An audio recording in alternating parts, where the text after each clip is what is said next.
मित्रों नमस्कार, मैं अशोक झा आप सबको मार्केटिंग मंत्रा के इस सेशन में स्वागत करता हूं। दोस्तों, कुछ समय पहले एक खबर आई थी जिस खबर में बताया गया था कि बॉलीवुड के शहंशाह, महानायक, हम सबके चहेते श्रीमान अमिताभ बच्चन जी, जो कि एक अति ऊर्जावान व्यक्तित्व के मालिक हैं।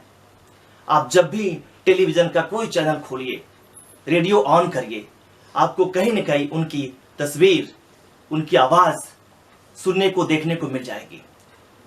उनके पास विज्ञापनों की एक लंबी फहरिस्त है, लेकिन उन्होंने उसमें से एक विज्ञापन को करने से मना कर दिया। मतलब उस विज्ञापन में आने के बाद उससे वो पीछे हट गए। तो आइए सबसे पहले देखते हैं उस विज्ञापन को, फिर बात करते हैं कि आखिर कारण क्या था। डैडी को पसंद क्लासिकल गाना और बेटा यमला पगला दीवाना, दोनों के अलग है रंग, पर दोनों का एक अनोखा स्वाद। कमला पसंद, अनोखा स्वाद।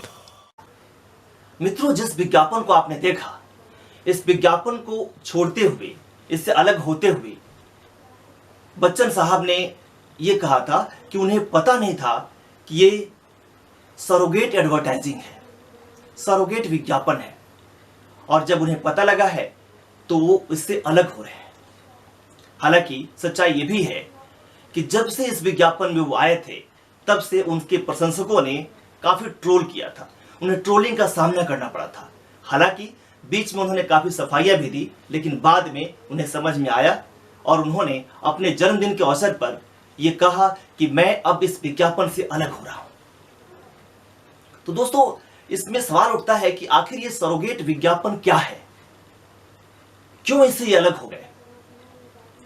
तो आज के सेशन में मैं बात करूंगा कि सरोगेट विज्ञापन है क्या है सरोगेट एडवर्टाइजिंग, और कंपनीज को, मैन्युफैक्चरर को, एडवर्टाइजर को इसकी आवश्यकता क्यों पड़ती है, और पड़ती है तो इसके लिए वो क्या क्या स्ट्रेटजी अपनाते हैं।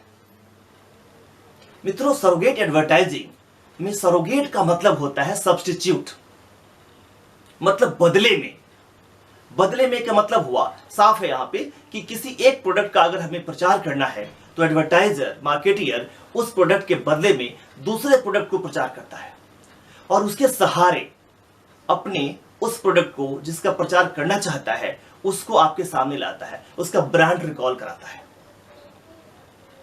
मित्रों, हम सब जानते हैं कि आज के समय में अवेयरनेस, कम्युनिकेशन, अपने प्रोडक्ट को सेगमेंट मार्केट तक पहुंचाना बहुत ही जरूरी है। ये मार्केटियर की मजबूरी भी है और उसकी जरूरत भी है। तो जाहिर सी बात है कि वो इसका सहारा लेगा, प्रचार में जाएगा ही जाएगा।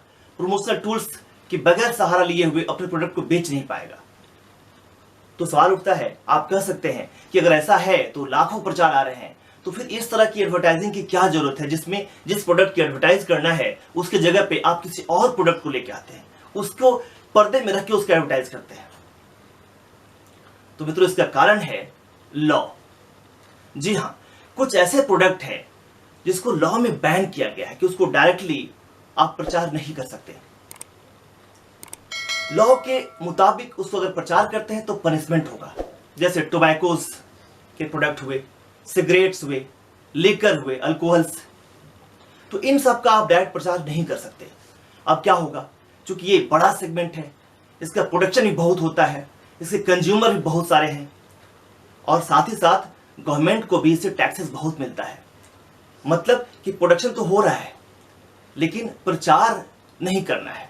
अब जाहिर सी बात है, कोई प्रोडक्ट बन रहा हो, उसके बारे में, उसके ब्रांड के बारे में, उसकी बातों को कस्टमर के पास नहीं पहुंचे, उस सेगमेंट के पास नहीं पहुंचे, फिर वो बिकेगा कैसे। और यही कारण है कि सरोगेट एडवर्टाइजिंग का जन्म हुआ। मतलब सांप भी मर जाए और लाठी भी ना टूटे। मतलब क्या, साफ है यहां पे कि प्रचार भी हो, ब्रांड का रिकॉल भी हो, सेगमेंट तक बात भी जाए, और साथ ही साथ लॉ भी ब्रेक ना हो। दोस्तों, कहा जाता है कि इसकी शुरुआत इंग्लैंड में हुई थी, जब वहां पे लीकर खुलेआम बिकता था, ओपन में बिकता था, और इसके कारण वहां डोमेस्टिक वायलेंस बहुत ही ज्यादा होना शुरू हो गया था। अगर मैं भारत की बात करूं तो 1995 में एक रेगुलेशन आया था, cable TV television network regulation act 1995, इसके तहत इन सब प्रोडक्ट्स पे बैन लगा था कि आप इसका प्रचार डायरेक्टली नहीं कर सकते। जाहिर सी बात है, बताया मैंने आपको कि मजबूरी है एडवर्टाइजर की अपने प्रोडक्ट को लेके जाना है उससे, क्योंकि उसने प्रोडक्शन में काफी पैसे लगाए हैं, माल उसके पास भरा हुआ है, उसको बेचना है। और उस कंडीशन में क्या करेगा, तो वही करता है ये कि पर्दे से पीछे रह करके इस दूसरे प्रोडक्ट के सहारे अपने इस प्रोडक्ट का प्रचार करता है। जी हाँ, इसके लिए कई बार वो उसी तरह के सिमिलर प्रोडक्ट को लेके आता है, या फिर कुछ ऐसे प्रोडक्ट को लेके आता है जो सेम नाम से होते हैं। आपने बैग पाइपर का ऐड सुना होगा, खूब जमेगा रंग जब मिल बैठेंगे हम, मैं आप और बैग पाइपर सोडा, ऐसा कुछ ऐड है, आपने जरूर सुना होगा। इस एडवर्टीजमेंट को देखिए, इसमें क्या प्रचार हो रहा है, सोडा का, बैग पाइपर सोडा का। और प्रचार करने वाले लोगों में की बड़ी लंबी महानायकों की, नायकों की जिसको आप बोलते हैं फिल्मी दुनिया के, उनकी फहरिस्त है। चाहे वो धर्मेंद्र हो, उनके बेटे सनी देओल हो, शत्रुघ्न सिन्हा हो, अक्षय कुमार हो, शाहरुख खान हो, अजय देवगन हो, सब के सब इसके प्रचार में आए हुए हैं। प्रचार किसका हो रहा है, सोडा का, बैग पाइपर सोडा का। लेकिन उसके पीछे ब्रांड रिकॉल किसका हो रहा है, विस्की का, बैग पाइपर के विस्की का। तो जाहिर सी बात है, इस तरह से चूंकि सोडा आप प्रचार कर सकते हैं, उसका एडवर्टाइज कर सकते हैं, लेकिन विस्की का प्रचार नहीं कर सकते। तो बैग पाइपर सोडा के बहाने विस्की का प्रचार आपके सामने आ गया, आपका ब्रांड रिकॉल हो गया। इसी तरह से और सारे प्रोडक्ट भी हैं, टोबैको में भी है, सिगरेट में भी है। इस तरह के प्रचार का सहारा एक मार्केटियर, एक एडवर्टाइजर लेता है और आप तक अपनी बातों को पहुंचाता है। तो मित्रों, आप समझ गए होंगे कि आखिर ये सरोगेट एडवर्टाइजिंग क्या है और इसकी जरूरत क्या है, क्या चाहता है एडवर्टाइजर, क्यों इसका सहारा लेता है। अब हम बात करते हैं कि एडवर्टाइजर जो मार्केटियर है या कंपनी है, वो किस तरह की स्ट्रेटजी को अपनाती है इस प्रचार के लिए, सरोगेट एडवर्टाइजिंग के लिए क्या स्ट्रेटजी अपनाती है। अगर मैं कहूं तो मुख्यतः 5 तरह की स्ट्रेटजीज अपनाते हैं लोग। पहला है प्रमोशन बाय एक्सटेंशन।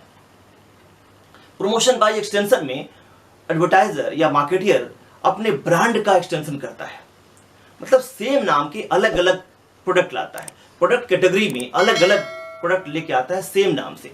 एग्जाम्पल के तौर पे आप किंगफिशर को देखिएगा, Kingfisher soda, Kingfisher airlines, Kingfisher whisky, मतलब सब में किंगफिशर, यहां तक कि कैलेंडर भी किंगफिशर का। यानी जब भी आप कैलेंडर को देखेंगे, जब भी आप उसके सोडा को देखेंगे, जब भी आप एयरलाइंस को देखेंगे, आपको उसके पीछे छुपे हुए उस ब्रांड की, उस वाइन की ब्रांड की आपको याद आ जाएगी, कस्टमर को रिकॉल हो जाएगा। तो इसको कहते हैं हम लोग ब्रांड एक्सटेंशन या प्रमोशन बाय एक्सटेंशन। दूसरा है प्रमोशन बाय एसोसिएशन। इसमें एडवर्टाइजर अपने प्रोडक्ट का वैल्यू प्रोपोजिशन की बात करता है। वो ये क्रिएट करता है कि इस तरह का प्रोडक्ट एक ब्रेव लोग लेता है या ऊंचे लोग लेते हैं, ऊंची पसंद।